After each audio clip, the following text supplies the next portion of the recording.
किसी भी कर्व पर किसी भी गिवन पॉइंट से ड्रॉ किए गए नॉर्मल्स के पॉइंट ऑफ कांटेक्ट या पॉइंट ऑफ इंटरसेक्शन को हम कहा करते हैं बच्चों को नॉर्मल पॉइंट्स। जैसे पैराबोला के केस में बच्चों आप किसी भी गिवन पॉइंट से पैराबोला पर मैक्सिमम से मैक्सिमम 3 नॉर्मल्स ड्रॉ कर सकते हैं। तो ये तीनों नॉर्मल्स ने पैराबोला को जिन पॉइंट्स पे कट करना है वो कहलाएंगे को नॉर्मल पॉइंट्स यानी कि सह अभिलंब बिंदु। अब हमें यहाँ पर बच्चों बात करनी है एलिप्स पर को नॉर्मल पॉइंट्स के बारे में। बच्चों यहाँ हमें कोई एलिप्स गिवन है, सपोज कर लीजिए ये रहा वो एलिप्स जिसकी इक्वेशन आपको गिवन है X square over A square plus Y square over B square is equal to 1।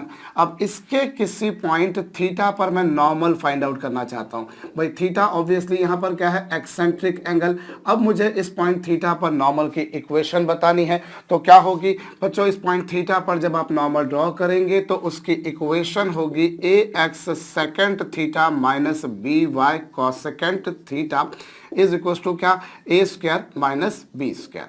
Suppose कीजिए बच्चों ये नॉर्मल किसी पॉइंट पी जिसके कोऑर्डिनेट्स एच के हैं से जा रहा है। यूं कहा जाए कि ये पॉइंट इस नॉर्मल पे लाई कर रहा है। अब अगर ये इस पर लाई करेगा बच्चों तो ऑब्वियस सी बात है कि ये इसे सेटिस्फाई भी करेगा।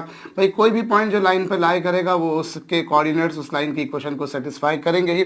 सो ये कुछ आ जाएगा बच्चों जिससे आप लोग लिख सकते हैं a h over cos theta minus B k over sine theta is equal to क्या साहब, इज इक्वल टू लिखा जा सकता है a square minus B square. अब बच्चों यहाँ पर हम लोग ट्रायगोनोमेट्री की एक आइडेंटिटी यूज करते हैं। हमें पता है बच्चों कॉस थीटा को हम लोग लिख सकते हैं 1 minus tan square theta by 2 over 1 plus tan square theta by 2। ये एक आइडेंटिटी आप लोग जानते हैं। ठीक इसी तरह से बच्चों sine theta can be written as 2 tan theta by 2 2 tan theta by 2 over 1 plus tan square theta by 2। अब एक काम करते हैं बच्चों, इतने लंबे लंबे एक्सप्रेशंस लिखेंगे उसके बजाय हम लोग एक काम करते हैं कि यदि हम लोग tan थीटा बाई 2 को हम लोग tan थीटा बाई 2 को बच्चों छोटे से में t सपोज कर लेते हैं तो ये क्या हो जाएगा, ये हो जाएगा 1 minus T square over 1 plus T square where t is equal to tan theta by 2। Likewise ये हो जाएगा बच्चों 2t over 1 plus T square.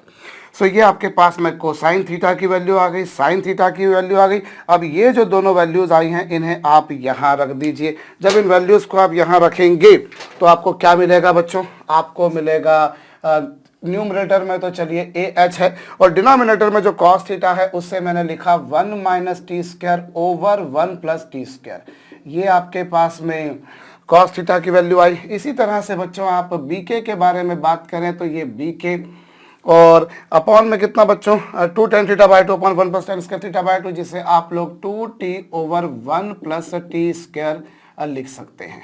ये कुछ कर दिया हमने। और राइट हैंड साइड पर क्या बच्चों a square minus B square as it is. भाई हमने इस एलिप्स के गिवन पॉइंट थीटा पर नॉर्मल ड्रॉ करा, उसकी इक्वेशन ये होगी। सपोज ये नॉर्मल एच के से पास हो रहा है तो वो उसकी इक्वेशन को सेटिस्फाई करेगा। कोसाइन थीटा की value in terms of tan theta by 2 और साइन थीटा की वैल्यू भी in terms of tan theta by 2 हमने रखी बच्चों यहाँ पर ले जाकर। सो दैट आपको क्या मिलेगा, आपको मिलेगा बच्चों A H into 1 plus T square और अपॉन में 1 माइनस टी स्क्वायर माइनस यहाँ पर बी के इंटू 1 प्लस टी स्क्वायर और अपॉन में कितना साहब 2t और इज इक्वल टू क्या a square minus B square. So ये आपके पास में कुछ रहा बच्चों। अब एक काम कीजिए आप एलसीएम ले लीजिए 2t का यहाँ पर मल्टीप्लाई 1 माइनस टी स्क्वायर का यहाँ मल्टीप्लाई कर दीजिए। सो ये A H into 1 plus T square into कितना साहब 2t है और माइनस बी के है और ये कितना 1 प्लस टी स्क्वायर है बच्चों और साथ में 1 माइनस टी स्क्वायर भी हो जाएगा और डिनोमिनेटर में बच्चों एलसीएम फाइनली आ गया 2t into 1 minus T square. 2t into 1 minus T square is equals to A square minus B square. Now what to do बच्चों, अब एक काम कीजिए साहब आप ये जो डिनोमिनेटर है इसका RHS पे मल्टीप्लाई कर दीजिए और यहाँ इन तीनों का आपस में मल्टीप्लाई करेंगे तो ये होगा 2AH इंटू या चलिए 2AH और इस t का अंदर मल्टीप्लाई कर देते हैं तो ये हो जाएगा t और प्लस टी क्यूब, कुछ ऐसा हो गया। भाई आपने 2AH अपनी जगह पे रहा और t का 1 में मल्टीप्लाई करा, फिर t स्क्वायर में मल्टीप्लाई करा। ठीक इसी तरह से बच्चों यहाँ पर b के, और ये a plus B into a minus B हो जाएगा a square minus B square, 1 का स्क्वायर तो 1 और t की पावर 2 का स्क्वायर t की पावर 4, और RHS पर a square minus B square into में कितना, इंटू में 2t into 1 minus T square, यही कुछ होगा। और यहाँ पर भी वही पिक्चर चलाई जा सकती है कि साहब एक काम करें हम लोग साहब, इस 2 को तो बाहर रखते हैं और अंदर t का मल्टीप्लाई कर देते हैं, सो दैट ये t माइनस टी क्यूब हो जाएगा, यही कुछ होगा। अभी क्या होगा बच्चों, आप इत्मीनान से इन्हें मल्टीप्लाई कर लीजिए, तो ये हो गया 2AHT प्लस 2AHT क्यूब बच्चों, 2AH into T, 2AH into T cube, well and good. यहाँ पर बी के का मल्टीप्लाई करेंगे तो माइनस बी के और प्लस बी के टी टू दी पावर 4, और फिर बच्चों RHS पर क्या होगा, RHS पर ये 2 अपनी जगह पर है और मल्टीप्लाई करेंगे तो a स्क्वायर टी, यहाँ पर a स्क्वायर टी आएगा, और फिर यहाँ पर a स्क्वायर टी का t में मल्टीप्लाई हो गया, फिर a स्क्वायर का t क्यूब में मल्टीप्लाई हो गया। ऐसे ही बच्चों b स्क्वायर का t में मल्टीप्लाई हो गया, b स्क्वायर का t स्क्वायर में t में मल्टीप्लाई होगा तो b स्क्वायर t हो जाएगा, और minus minus plus b square T cube. Hope आपको ये बात खोपड़ी में आई है भैया। 2 को तो चलिए मैंने बाहर रख दिया है, हालांकि हम चाहे तो 2 को अंदर मल्टीप्लाई कर सकते हैं। Should I go for that? अभी तो चलिए जैसा है वैसा का वैसा रहने देते हैं। सो आपने जो है साहब 2 का अंदर मल्टीप्लाई कर नहीं भी किया तो आपके पास में ये पिक्चर बनेगी, बन जाएगी साहब। और लेफ्ट हैंड पर क्या, लेफ्ट हैंड पर आपके पास में, अब आप एक काम कीजिए, इन सभी को आप एक ही तरफ ले आइए। सो आप क्या पाते हैं बच्चों, बी के into T to the power 4 है, और फिर टी क्यूब के बारे में बात की जाए बच्चों तो 2a स्क्वायर टी क्यूब, यहाँ पर ये माइनस वाला जो है बच्चों वो प्लस हो जाएगा और प्लस वाला जो है वो माइनस हो जाएगा, सो दैट ये हो जाएगा B square T cube, well and good. भाई यहाँ पर से आपने 2 को कॉमन निकाल दिया तो वो हो गया बी के टी टू दी पावर 4 है, और फिर यहाँ से 2 और ये आएगा a स्क्वायर टी क्यूब और b square T cube, a square common 2 common निकाल देने के बाद, और या फिर एक काम करें इसमें से टी क्यूब भी कॉमन निकाल दीजिए, टी क्यूब भी कॉमन निकाल देते हैं तो यहाँ से तो आ गया AH, ठीक है, और वहाँ से आ गया a स्क्वायर, ठीक है, और वो b स्क्वायर आ गया, और इनटू में कितना साहब टी क्यूब। और यहाँ पर देखिए बच्चों कहीं पर भी टी स्क्वायर वाला टर्म तो नहीं आ रहा है, टी स्क्वायर वाला टर्म नहीं आ रहा है, मतलब मैं 0 इंटू टी स्क्वायर बोल सकता हूँ साहब। और फिर आप अगर टी के बारे में बात करें, टी के बारे में, तो आप टी के बारे में क्या पाएंगे बच्चों, टी का कोफिशिएंट यदि आप देखें तो टी का कोफिशिएंट यहाँ पर 2AH है और यहाँ पर 2a स्क्वायर है, यहाँ पर 2b स्क्वायर है, तो अगेन मैं बच्चों यहाँ से 2 कॉमन निकाल देता हूँ तो ये आएगा AH, और ये प्लस वाला हो जाएगा बच्चों माइनस, प्लस वाला क्या हो गया, माइनस हो गया भाई, प्लस वाला जो है वो माइनस हो रहा है क्योंकि a स्क्वायर यहाँ पर प्लस का था वो इधर आकर माइनस का हो गया, और माइनस वाला जो है बी स्क्वायर वो प्लस हो जाएगा, और ये कुछ आ गया। एंड देयर आफ्टर बच्चों इनटू में कोफिशिएंट टी आएगा, और फिर बारी आती है बच्चों कांस्टेंट की, और कांस्टेंट यदि यहाँ पर देखा जाए तो वो और कुछ नहीं बच्चों माइनस बी के है। तो इस तरीके से आपके पास में बच्चों ये एक टी में बाय क्वाड्रेटिक इक्वेशन बन गई है। भाई आपने जितने भी टर्म्स थे उन सभी को टी की डिसेंडिंग पावर की ऑर्डर में लिख लिया है। आपने सबसे पहले टी की पावर 4, फिर टी क्यूब, चूंकि टी स्क्वायर नहीं था मतलब मैं कह सकता हूं कि कोफिशिएंट उसका 0 था। तो इस तरीके से मैंने क्या करा बच्चों, मैंने यहाँ पर जो है इसको डिसेंडिंग पावर के ऑर्डर में लिख दिया। So what you find this is a by quadratic equation in T. बच्चों ये एक टी में बाय क्वाड्रेटिक इक्वेशन है। अब अगर टी में एक बाय क्वाड्रेटिक इक्वेशन है obviously it will have 4 values of T, इससे आपको 4 वैल्यूज मिलेंगी, and let them be t1 t2 t3 and t4। बच्चों इससे टी की 4 वैल्यूज मिलेंगी, मतलब इसके 4 रूट्स आएंगे। आपने उन 4 रूट्स को t1 t2 t3 और t4 नाम दे दिया है।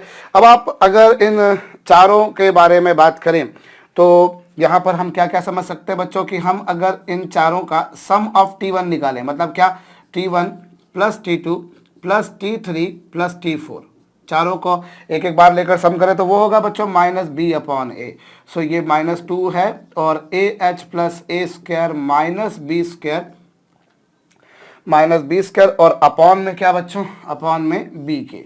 सो ये तो चारों का सम हो गया जब आपने उनको एक एक बार लिया था। और अगर आपने उनको दो दो बार ले लिया, उनको आपने दो दो बार ले लिया बच्चों, दो दो का प्रोडक्ट ले लिया, मतलब अगर मैं T1 T2 का प्रोडक्ट लेकर उसका सम करता हूं, मेरे कहने का मतलब आप समझ गए होंगे, T1 T2 plus T2 T3 plus T3 T1 T3 T4 plus फिर T1 को T3 से, फिर T1 को T4 से और फिर T2 को T4 से। सभी तरह के पॉसिबल सम्स, सभी तरह के पॉसिबल प्रोडक्ट्स लेंगे आप, दो दो को लेकर 6 कुल मिलाकर प्रोडक्ट्स आएंगे बच्चों। T1 T2 plus T2 T3 plus T3 T4 plus T1 T3 plus T1 T4 plus T1 T4 और इसकी वैल्यू आएगी बच्चों 0 अपॉन बी के, यानी कि फाइनली 0। सो दो दो को लेकर जब आपने सम किया बच्चों, दो दो का प्रोडक्ट लेकर आपने सम किया तो वो 0 आ गया।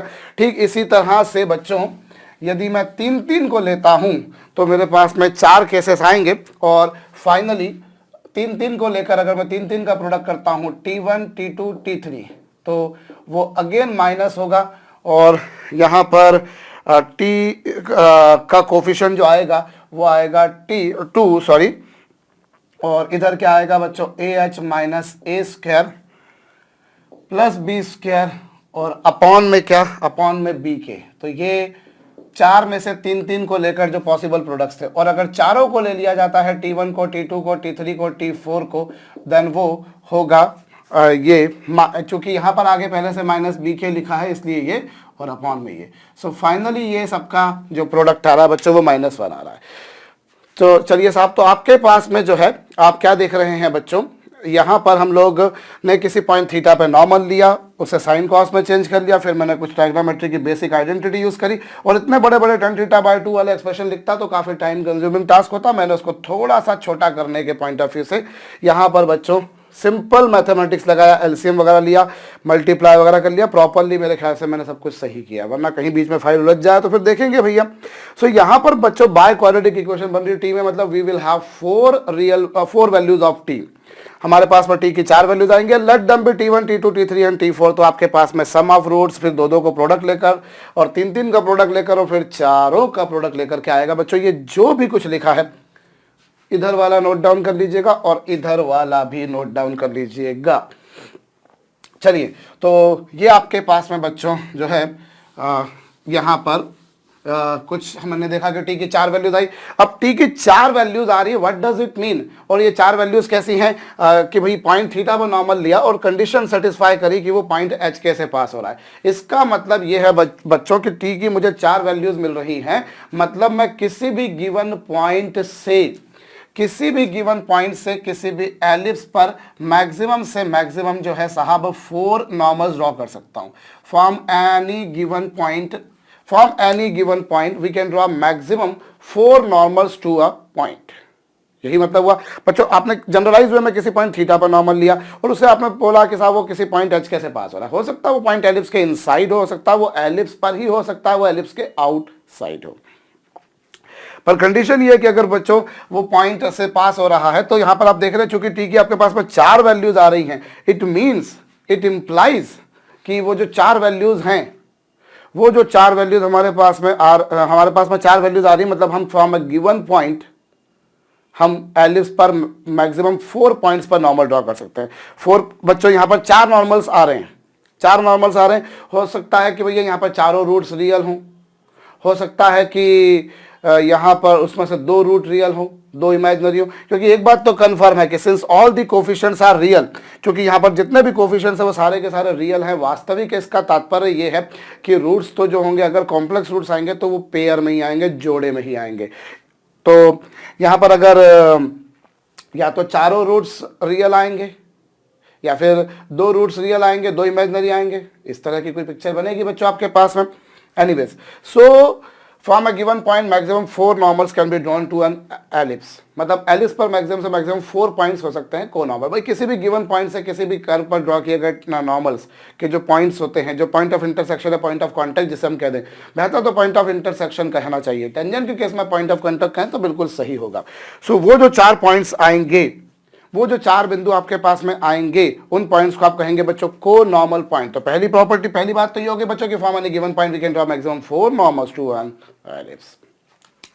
और सपोज कर लीजिए कि वो जिन पॉइंट्स पर उन नॉर्मल्स ने कट किया उनको मैंने नाम दे दिया ए बी सी और डी।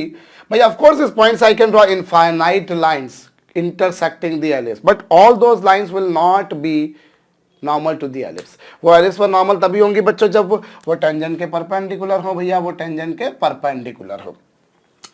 तो चलिए हम एक काम करते हैं बच्चों, ये जो 4 पॉइंट्स है ये को नॉर्मल पॉइंट्स होगा और मान लेते हैं कि इनके एक्सेंट्रिक एंगल है θ1 और इसका एक्सेंट्रिक एंगल θ2 मान लेते हैं, इसका एक्सेंट्रिक एंगल θ3 और इसका एक्सेंट्रिक एंगल θ4। अब जैसे इसे θ3 ले लिया तो इसके कोऑर्डिनेट्स क्या हो जाएंगे, इसके कोऑर्डिनेट्स अपने आप हो जाएंगे a cos θ3 और b sin θ3, ये हो गए। और इसी तरह से d के कोऑर्डिनेट्स क्या होंगे, d के कोऑर्डिनेट्स होंगे a cos θ4 b sin θ4। और इसी तरह से आप अगर b के कोऑर्डिनेट्स निकालेंगे तो b के कोऑर्डिनेट्स क्या होंगे, b के कोऑर्डिनेट्स होंगे a cos θ2 b cos sin θ2। भाई जो 4 पॉइंट्स पर इन नॉर्मल्स ने कट किया है, मैंने मान लिया कि उनके उत्केंद्रित कोण उनके एक्सेंट्रिक एंगल θ1 θ2 θ3 θ4 है। सो अकॉर्डिंगली उनके कोऑर्डिनेट्स ये हो जाएंगे, अकॉर्डिंगली उनके कोऑर्डिनेट्स ये हो जाएंगे बच्चों। अब यहाँ पर ये जो एक्सेंट्रिक एंगल हमारे पास में आए हैं वो θ1 θ2 θ3 θ4 हमने सपोज कर लिए हैं। अब हमें बच्चों इन्हीं पर बेस्ड कुछ प्रॉपर्टीज प्रूव करनी है।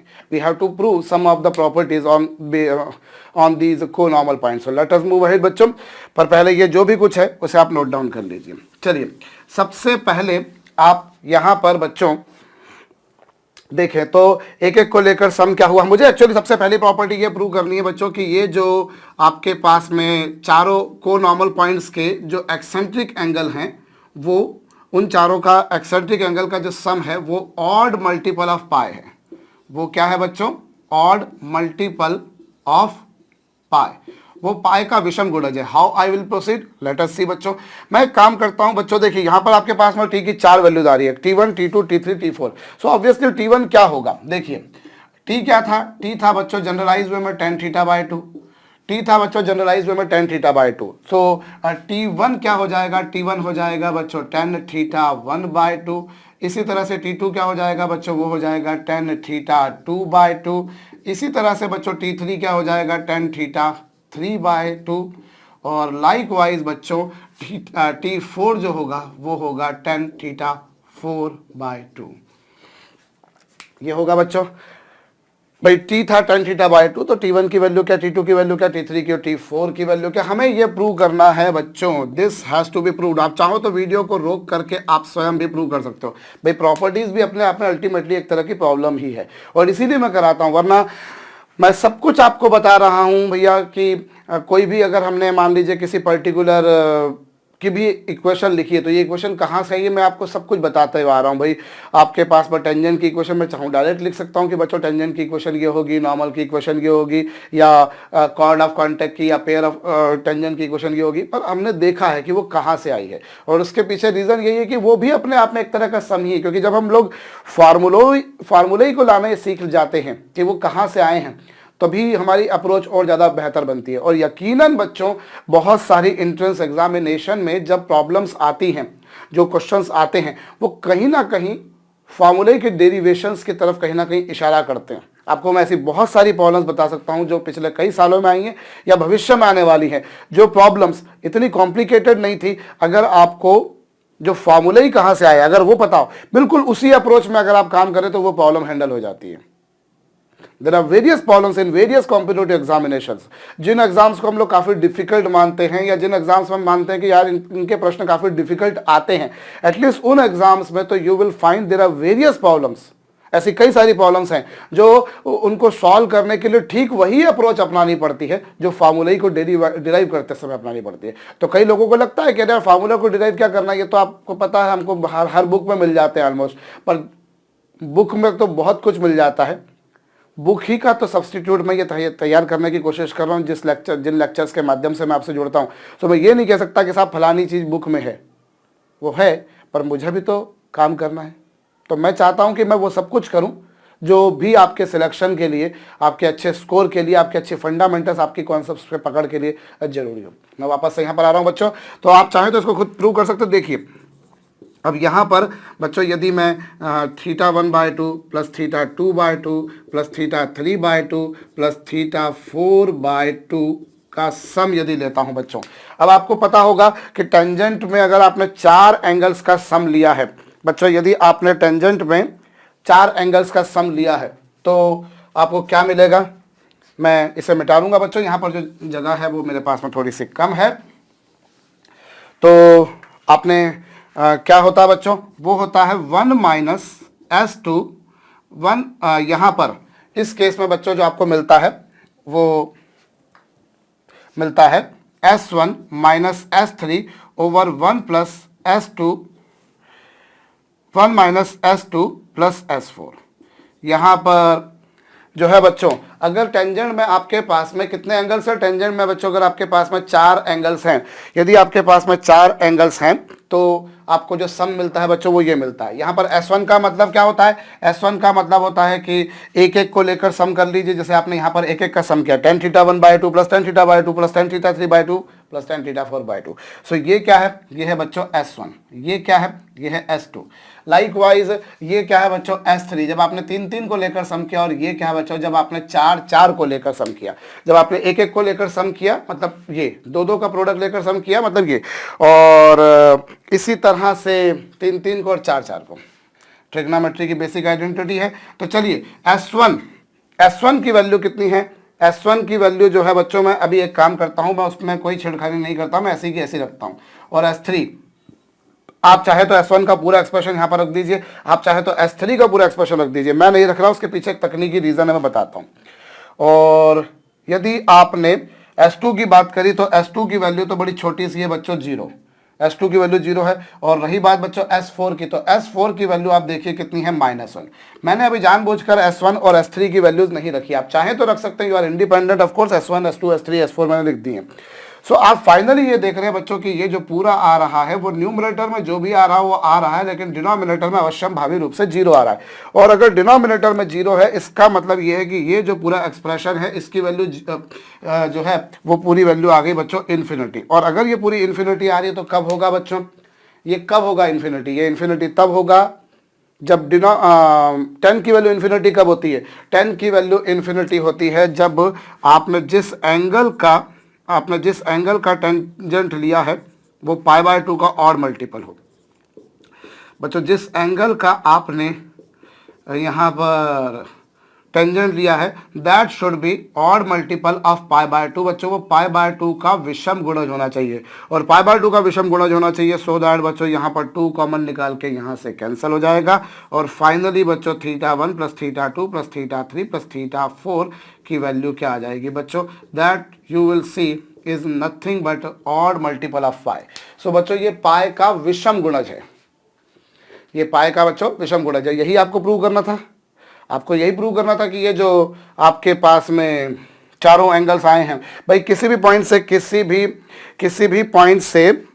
भी एलिप्स पर हम मैक्सिमम से मैक्सिमम 4 नॉर्मल्स ड्रॉ कर सकते हैं। उन चारों पॉइंट्स के जो एक्सेंट्रिक एंगल होंगे बच्चों, उनका जो सम होगा वो ऑड मल्टीपल ऑफ पाई होगा। मतलब पाई होगा, 3 पाई होगा, 5 पाई होगा, वगैरह वगैरह। कॉपी कर लीजिएगा बच्चों इसको। चलिए अभी हमें एक और प्रॉपर्टी प्रूव करनी है, पर उससे पहले आप ये जरूर नोट डाउन कर लीजिएगा।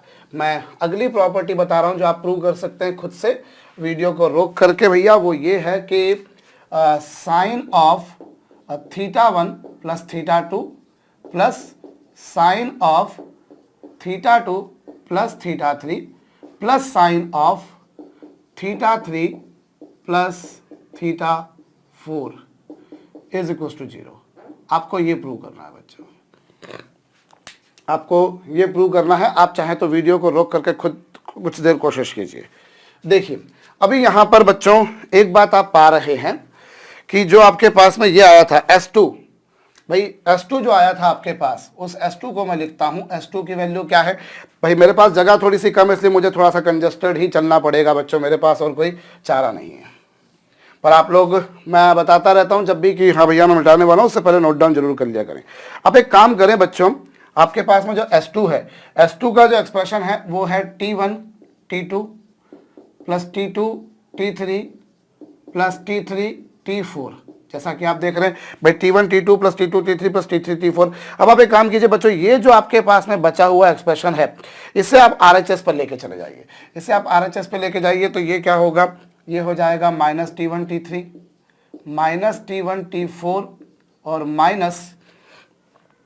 माइनस क्या बच्चों, माइनस है T1 T2 T4, ये आ गया। भाई आपने इतने एक्सप्रेशन को LHS पर रखा और बाकी के एक्सप्रेशन को आप कहाँ ले गए, RHS पर, बिल्कुल ठीक बात है। अब यहां से बच्चों आपके पास में T1 T2 जो है, एक मिनट, हाँ यस, यहां से T1 T2 plus T2 T3 plus T3 T4 और RHS पर जब आपने माइनस साइन कॉमन निकाल दिया, RHS पर जब आपने माइनस साइन कॉमन निकाल दिया बच्चों, तो आप देखिए T1 T3 की वैल्यू यहां से देखिएगा बच्चों, T1 T3 की वैल्यू क्या आएगी, या माइनस को भी रहना दीजिए, कोई झंझट नहीं, टेंशन वाली बात नहीं बच्चों। T1 T2 T3 T4 की वैल्यू -1 थी, उस बेसिस पर T1 T3 की वैल्यू आप देखिए minus of 1 upon T2 T4 आ रही है। भाई यदि मैं T1 T3 की वैल्यू निकालूं तो T1 T3 को मैंने LHS पर रखा और T2 T4 को डिनोमिनेटर में ले गया, तो ऐसे ही कुछ आया। ठीक इसी प्रकार से मैं अगर T1 T4 के बारे में बात करूं तो वो होगा -1 अपॉन, भाई T1 T4 को अगर मैंने रखा तो यहाँ पर 1 अपॉन T2 T3 आएगा। ठीक इसी तरह से यदि मैंने T2 T4 को रखा तो T2 T4 क्या होगा, -1 अपॉन, बचेगा क्या बच्चों, 1 अपॉन T1 T3, यही कुछ आएगा। क्या मैं सही जा रहा हूं, यस बच्चों। मैंने T1 T3 को LHS, ये जो T1 T3 था तो ये क्या हो गया, 1 upon T2 T4, 1 upon T2 T4, और ये क्या बच्चों, 1 अपॉन T2 T3 है, और साथ में T2 T4 की वैल्यू जो आएगी वो -1 अपॉन T1 T3 आएगी। तो चलिए साहब आपने रखी तो ये हो जाएगा, ये माइनस है तो ये माइनस माइनस प्लस हो जाएगा, और ये हो जाएगा 1 upon T2 T4, 1 upon T2 T4 plus यहाँ पर कितना आपके पास में ये आएगा 1 अपॉन T1 T4, ये एक मिनट, T1 T4 की वैल्यू जो होगी वो माइनस में क्या बच्चों, 1 अपॉन T2 T3 और प्लस यहाँ पर 1 अपॉन T2 T4 की वैल्यू कितनी बच्चों, 1 अपॉन T1 T3, यही कुछ आएगी, बिल्कुल आएगी। अब आप एक काम करें, यहाँ पर जो भी आपके पास में एक्सप्रेशंस हैं T1 T2 T3 T4 वगैरह के, वो वैल्यूज हम रख देते हैं यहाँ पर। तो चलिए साहब मैं यहाँ पर वैल्यूज रखने जा रहा हूँ, और वैल्यू रखते हैं बच्चों तो ये क्या होगा, T1 T2 का मतलब क्या होगा, 10 θ/2 इंटू 10 θ/2/2। थोड़ा सा टाइम तो लगेगा भैया, जो भी लगेगा, क्योंकि मुझे आराम से भी करना है, ऐसा कि सबको समझ में आ पाए। ये लीजिए साहब, और प्लस यहाँ पर कितना, 10 T3 की वैल्यू है θ/2, और ये है बच्चों 10 θ/4/2। ये तो हो गई LHS। और रही बात RHS की, तो RHS पर चूंकि वो डिनोमिनेटर में है तो वो न्यूमरेटर में जाकर बच्चों प्लस हो जाएगा, और प्लस हो जाने के कारण वो क्या हो जाएगा, वो हो जाएगा 10 की जगह हो जाएगा बच्चों कॉटजेंट θ/2/2, कॉटजेंट θ/4/2 प्लस कॉटजेंट θ/2/2 कॉटजेंट θ/3/2, क्योंकि अपॉन में इसलिए वो 10 का बच्चों हो जाएगा कॉट, और इसी तरह से यहाँ पर भी 10 का हो जाएगा बच्चों कॉट। सो ये और ये,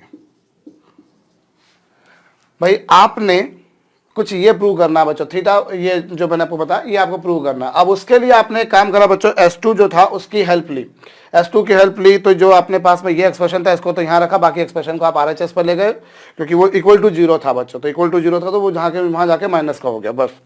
और फिर मैंने ये जो आपके पास में एक्सप्रेशन था इसका यूज़ करके बच्चों T1 T3 की वैल्यू -1 अपॉन T2 T4 रख दी, ऐसे T1 T4 की वैल्यू -1 अपॉन T2 T3 रख दी, और इसी तरह से T2 T4 की वैल्यू -1 अपॉन T1 T3 रख दी।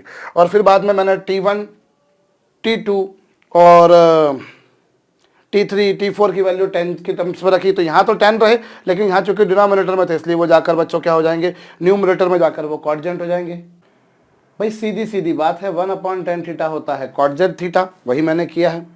पर मुझे ऐसा क्यों लग रहा है कि मैंने कहीं कुछ गलती करी है। क्या गलती करी है मैंने भाई? यस, एक छोटा सा यहाँ पर बच्चों करेक्शन कीजिएगा, छोटा सा नहीं काफ़ी बड़ा करेक्शन है, क्योंकि हो सकता है आप में से कुछ लोगों ने वीडियो को पॉज करके बकायदा करा भी हो। बच्चों मैंने जो प्रॉब्लम आपके लिए लिखी है वो प्रॉब्लम ही मैंने गलत लिखी है। एक्चुअली जो प्रूव करना है बच्चों वो यहाँ पर एक्चुअली आपको करना है tan theta 1 sin theta 1 plus theta 2 plus sin theta 2 plus theta 3 plus sin theta 3 plus sin theta 1। So this has to be done बच्चों। थोड़ा सा करेक्शन कर लीजिएगा और ये आपको प्रूव करना है। आप लोग भी हो सकता है वीडियो को पॉज करके पच रहे हो या किसी को पता हो और बोल रहे हो कि सर आपने गलत लिखा है, ये नहीं है, ऐसा है, पर आप मुझे बता नहीं पाए। थोड़ी देर से मेरे दिमाग में आया, पर आया तो सही। चलिए साहब कोई बात नहीं। तो जब अब हमको जो अब ये जो अगर प्रूव करना है तो हम वही करते हैं बच्चों। ये तो हो गया T1 वाला, T2 वाला, T2 वाला, T3 वाला, और एक काम कीजिए बच्चों यहाँ पर T3 और ये T1, और अगर आप इन तीनों को लेफ्ट हैंड पर रखते हैं, किन तीनों को लेफ्ट हैंड पर रख रहे हैं, इससे लेफ्ट हैंड पर रखा, इससे लेफ्ट हैंड पर रखा, और इससे भी लेफ्ट हैंड पर रखा, तो बाकी जो बचे उन्हें आप RHS पर ले गए। सो ये T3 T4 माइनस का हो जाएगा, यहाँ पर ये हो जाएगा T3 T4, ऐसा हो जाएगा। और बाकी तो आपके पास में T1 T4 है ही सही, और बाकी भी ठीक है। चलिए मेरे ख्याल से बस मैंने एक ही गलती करी थी। गलती क्या करी थी, प्रॉब्लम ही मैंने गलत लिख दी, तो वो कैसे होता, स्वाभाविक सी बात है भैया। ये लीजिए, ये आपको ये प्रूव करना है बच्चों। सो ये मैंने एज इट इज लिखा, ये एज इट इज लिखा, और इससे अब मुझे क्या करना है, ये T3 T1 हो गया। और यहाँ अब आप देखें बच्चों, तो आप T1 T4 को तो ऑफकोर्स ये लिख सकते हैं, T2 T4 को भी आप ये लिख सकते हैं, लेकिन अब बचा T3 T4। तो T3 T4 को आप क्या लिख सकते हैं बच्चों, T3 T4 को आप लिख सकते हैं -1/T1 इंटू T2, ये आएगा। सो ये अपॉन में हो जाएगा बच्चों 1/T1 और T2। तो कुछ ऐसा हो गया। अब आपने इसको ऐसा लिख दिया, इसको आपने ऐसा लिख दिया, और इससे आपने जो है T3 T1 ये लीजिए साहब, कुछ ये पिक्चर चला दी मैंने। और राइट हैंड साइड पर क्या, राइट हैंड साइड पर यदि आप देखें तो 1/T1 T2 को आप लिख सकते हैं कॉटजेंट ऑफ दिस, ये लीजिए, और यहाँ पर बच्चों कॉटजेंट ऑफ दिस, और यहाँ पर, तो ठीक है मेरे ख्याल से अब सब कुछ सही कर दिया भैया मैंने। तो थोड़ा सा टाइम वेस्ट हुआ आपका, पर कोई बात नहीं भैया, देर आए दुरुस्त आए, इसमें भी शायद कुछ अच्छा ही होगा।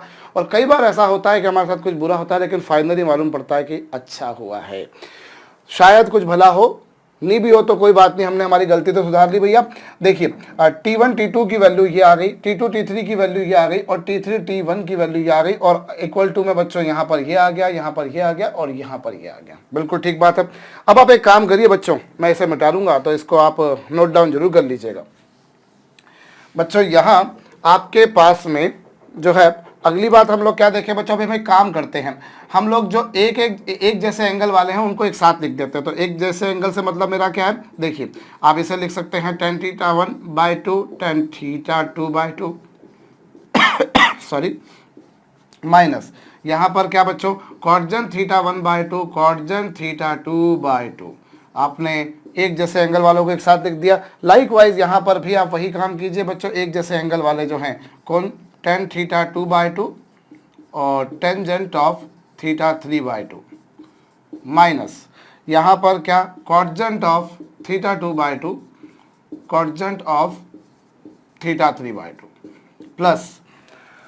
प्लस क्या आपके पास tangent of theta 3/2 tangent of theta 1/2 minus cotangent of theta 3/2 और cotangent of theta 1/2 is equal to 0। मैंने एक जैसे एंगल वालों को एक साथ लिख दिया। मुझे लगता है कि मुझे इस इक्वेशन को भी मिटाना पड़ेगा। चलिए मैं इसको मिटा रहा हूं बच्चों। मैं फिर बोल रहा हूं, यहाँ पे एक बाय क्वालिटी की क्वेश्चन आई थी टी में, और टी में चूंकि बाय क्वालिटी आई थी इसलिए टी की 4 वैल्यूज आएंगे, और टी की 4 वैल्यूज आएंगी मतलब tan थीटा/2 की 4 वैल्यूज आएंगी, और tan थीटा/2 की 4 वैल्यूज आएंगी। तो थीटा/2 की 4 वैल्यूज आएंगे, थीटा/2 की 4 वैल्यूज आएंगी, तो थीटा की 4 वैल्यूज आएंगी, मतलब एलिप्स पर ऐसे 4 पॉइंट्स आएंगे जिन पर किसी एक ही पॉइंट से आप नॉर्मल ड्रॉ कर सकते हो, मतलब 4 पॉइंट्स को नॉर्मल हो सकते हैं। अब आप एक काम कीजिए बच्चों, हम लोग जो है ये पूरा एक्सप्रेशन अभी लिखें, उससे अच्छा मैं केवल इतने इतने को लेकर सॉल्व करता हूँ, और इतने को मैं साइन कॉस में चेंज करता हूँ। जब मैं साइन कॉस में चेंज करूँगा तो यहाँ पर ये और यहाँ पर ये, मैंने इसे साइन कॉस में चेंज किया, ये साइन आ गया और ये कॉस आ गया। मैंने इसे साइन कॉस में चेंज कर दिया और इसे भी मैंने साइन कॉस में चेंज कर दिया, तो ये कॉस थीटा 1/2 और फिर कॉस थीटा 2/2 और यहाँ पर साइन थीटा 1/2 और साइन थीटा 2/2। भाई इसे आपने साइन कॉस में चेंज कर दिया, ये साइन और ये कॉस और ये कॉस और ये साइन आ चुका बच्चों। अब ये साइन कॉस है और ये कॉस साइन है, मैं चेंज कर दिया। मैं केवल एक को बता देता हूं तो आपको आगे काम हो जाएगा बच्चों। अब आप इसका इधर मल्टीप्लाई कर देंगे, इसका इधर मल्टीप्लाई कर देंगे, तो नेक्स्ट स्टेप में क्या हो जाएगा, नेक्स्ट स्टेप में ये हो जाएगा साहब, हो जाएगा sine square theta 1/2 sine square theta 2/2 minus cosine square theta 1/2 cosine square theta 2/2 हो गया बच्चों। और अपॉन में क्या, अपॉन में है sine theta 1/2 sine theta 1/2 sine theta 2/2। और थोड़ा लंबा काम तो है भैया, और ट्राइग्नोमेट्री की प्रॉब्लम हो और टाइम नहीं खाए ऐसा तो होता नहीं है जनरली। कुछ अच्छे लेवल की प्रॉब्लम होगी तो ऑफकोर्स कुछ ना कुछ तो टाइम कंज्यूम करेगी। चलिए यहाँ पर ये आपके पास में है बच्चों। अब भाई पहली प्रॉपर्टी तो आप ये प्रूव कर चुके हो कि इन चारों पॉइंट्स के एक्सेंट्रिक एंगल का सम बच्चों ऑड मल्टीपल ऑफ पाई होगा, ऑड मल्टीपल ऑफ पाई होगा, ये तो हम लोग प्रूव कर चुके हैं। अब आगे की बात कर रहे हैं। तो यहाँ पर ये कुछ आया, इसे आप एक काम कीजिए बच्चों, a square minus B square को, ए स्क्वायर माइनस बी स्क्वायर को आप क्या लिख सकते हो, इसे आप लिख सकते हो ए माइनस बी इंटू ए प्लस बी। तो चलिए यहाँ पर ये रहा, और इससे आप लिख सकते हो sine theta 1/2 sine theta 2/2 minus को साइन ऑफ थीटा 1/2। या एक काम करिए बच्चों, इसमें से ना माइनस साइन को कॉमन निकाल दो, माइनस साइन को कॉमन निकाल दोगे तो माइनस वाला प्लस और प्लस वाला माइनस हो जाएगा। मैंने माइनस साइन को कॉमन निकाल दिया, तो ये जो प्लस वाला था ये क्या हो गया, ये हो गया माइनस, और माइनस वाला प्लस, ये कुछ बन जाएगा, उससे थोड़ा सा सहूलियत भरा काम हो जाएगा और कोई बात नहीं। और फिर भाई ए स्क्वायर माइनस बी स्क्वायर, ए स्क्वायर माइनस बी स्क्वायर होगा ए माइनस बी इंटू ए प्लस बी, और ए है यहाँ पर, ये ए का काम जो कर रहा है बच्चों वो ये कर रहा है, प्लस ए माइनस बी इंटू ए प्लस बी, ये आएगा ए माइनस बी इंटू ए प्लस बी, मतलब कुछ ये आएगा। और डिनोमिनेटर में क्या, डिनोमिनेटर में तो वो जो साइन कॉस वगैरह लिखा था वो वैसा का वैसा ही लिखा है, और या फिर एक काम कीजिए उसे आप एक साथ लिख दीजिए और 4 से डिवाइड कर दीजिए, इसे 4 से डिवाइड कर दीजिए और 4 से ही मल्टीप्लाई कर दीजिए, और साइन और कॉस जो एक जैसे एंगल वाले थे उन्हें एक साथ लिख दिया। इसी तरह से यहाँ पर ये मेरे ख्याल से आपको समझ में आया होगा भाई, एक जैसे एंगल वाले जो साइन और कॉस थे मैंने उन्हें एक साथ लिख दिया, यहाँ पर 4 से डिवाइड किया और 4 ही से मल्टीप्लाई करा। अब 4 से मल्टीप्लाई करने में मैंने इस साइन कॉस को एक साथ लिख दिया और इस साइन कॉस को भी मैंने एक साथ लिख दिया, well and good. And thereafter 4 से डिवाइड किया तो 4 से मल्टीप्लाई करा, ये देखिए। अब आप यहाँ पर माइनस साइन है, माइनस साइन है, और कॉस ए कॉस बी माइनस साइन ए साइन बी क्या होता है बच्चों, cos of A plus B, cos of A plus B into cos of A minus B. जानते हैं आप लोग बच्चों, क्या बोला मैंने आपको, cos A cos B minus sine A sine B, cos A क्या होता है, कॉस ए प्लस बी, तो कॉस ए प्लस बी हो गया, और cos A cos B minus plus sine A sine B, cos a minus b होगा, जबकि ए का काम थीटा 1/2 थीटा 2/2 कर रहे हैं बच्चों, ये 1/2, और ये क्या हो जाएगा, ये हो जाएगा साहब साइन थीटा 1, और इसी तरह से ये क्या हो जाएगा बच्चों, कॉस थीटा 1। होप आपको ये बात समझ में आई है भाई। यहाँ पर ये हो गया cos A cos B minus sine A sine B हो गया कॉस ए प्लस बी, और कॉस ए कॉस बी प्लस साइन ए साइन बी हो गया क्या, कॉस ए माइनस बी। और अपॉन में क्या बच्चों, अपॉन में 1/4 और 2 sine theta by 2 cos theta by 2 हो गया साइन थीटा 1, और 2 sine theta 2/2 cos theta by 2 हो गया बच्चों साइन थीटा 2, सॉरी क्या हो गया ये, साइन थीटा 2। तो ये है। अच्छा, जो काम मैंने बच्चों पहली वाली ब्रैकेट में किया यही काम मुझे दूसरी वाली ब्रैकेट में भी करना। भाई जो काम आपने पहली वाली ब्रैकेट में कर दिया, मतलब पहली वाली से मतलब इस वाली ब्रैकेट में किया, बिल्कुल ऐसी ही पिक्चर आपको इधर भी मिलेगी, इधर भी मिलेगी। तो हमने तीनों में यही काम करना है। अब हम क्या करें, हमें काम करते हैं 4 को हम न्यूमरेटर में ले जाते हैं। 4 को हम लोग न्यूमरेटर में ले जाएंगे तो साहब ये -4 है और 4 का 2 आप बाहर रखिए और 2 को इधर ले जाइए। जो काम मैं फिर बोल रहा हूँ बच्चों, हमने पहली ब्रैकेट में किया वही सेकंड में वही थर्ड में करना है। सो आपको कुछ ऐसी पिक्चर मिल जाएगी, ये मिल गई, और यहाँ पर कुछ ऐसी पिक्चर मिल गई। भाई ट्रिग्नोमेट्री की प्रॉब्लम है, मैं बार बार बोल रहा हूँ आपसे बच्चों, टाइम नहीं खाए ऐसा बहुत मुश्किल है। ये लीजिए। सो ये कुछ आया और -2 अपनी जगह पर है। और ये अगर देखें बच्चों तो ये क्या है, ये है बच्चों cos θ1 प्लस cos θ2। भाई यहाँ पर अगर आप देखें तो 2 cos, अगर इसको देखें तो ये क्या है बच्चों, cos θ1 प्लस cos θ2, और डिनोमिनेटर में तो क्या है sin θ1 sin θ2। भाई आप cos θ1 प्लस cos θ2 की आइडेंटिटी अगर खोलेंगे तो वो आपको क्या मिलेगी, वो आपको मिल जाएगी 2 cos θ1 plus θ2 by 2 cos θ1 minus θ2 by 2। Hope आपको ये बात समझ में आई है। अब आप एक क्या करें बच्चों, एक काम करते हैं, -2 तो अपनी जगह पर है, और यस मैं एक काम करता हूँ, मैं यहाँ पर sin θ1 sin θ2 और थाई से ही पहले से मैं sin θ3 का मल्टीप्लाई कर देता हूँ। बच्चों sin θ1 और θ2 तो पहले से ही थे, मैंने sin θ3 का ऊपर और नीचे मल्टीप्लाई कर दिया, मैंने मल्टीप्लाई कर दिया। सो दैट ये ऐसा मैं इसलिए कर रहा हूँ ताकि देखिए जो काम आपने पहली ब्रैकेट में किया मैं वही बोल रहा हूँ, वही सेकंड में वही थर्ड में करेंगे। और फिर इससे फ़ायदा ये होगा कि जैसे इसके डिनोमिनेटर में sin θ1 sin θ2 आया, वैसे इसके डिनोमिनेटर में sin θ2 sin θ3 आएगा, वैसे इसके डिनोमिनेटर में sin θ3 sin θ1 आएगा। लेकिन अगर आपने इस तरह से कर दिया तो बाई चांस तीनों का डिनोमिनेटर सेम हो जाएगा, एलसीएम आ जाएगा, जिससे आपके पास में आसानी से, और इस 2 का भी इधर मल्टीप्लाई कर दीजिए, इस 2 का अंदर मल्टीप्लाई करेंगे तो 2 cos θ1 sin θ3 है, और प्लस यहाँ पर 2 sin θ3 cos θ2 और अपॉन में sin θ1 sin θ2 sin θ3, ये आया। जिसे आप नेक्स्ट स्टेप में आप क्या लिख सकते हो बच्चों, जिसे आप नेक्स्ट स्टेप में ये लिख सकते हो कि 2 sin θ3, या एक काम करते हैं नीचे जगह कम बचेगी तो मैं यहाँ लिखूंगा बच्चों, और इससे पहले आप ये सब कुछ नोट डाउन जरूर कर लीजिएगा, क्योंकि मैं बार बार बोल रहा हूँ बच्चों टाइम तो लगता है भैया, मैं तो आराम से ही पढ़ाता हूँ, वैसे भी आराम से ही काम करने का आदी हूँ, जल्दबाजी में काम नहीं करेंगे, जल्दबाजी के काम शैतान के होते हैं। तो चलिए साहब, हालांकि हम भी शैतान ही हैं बट फिर भी थोड़ा सा अपने आप को इंसान मानने का काम कर लेते हैं।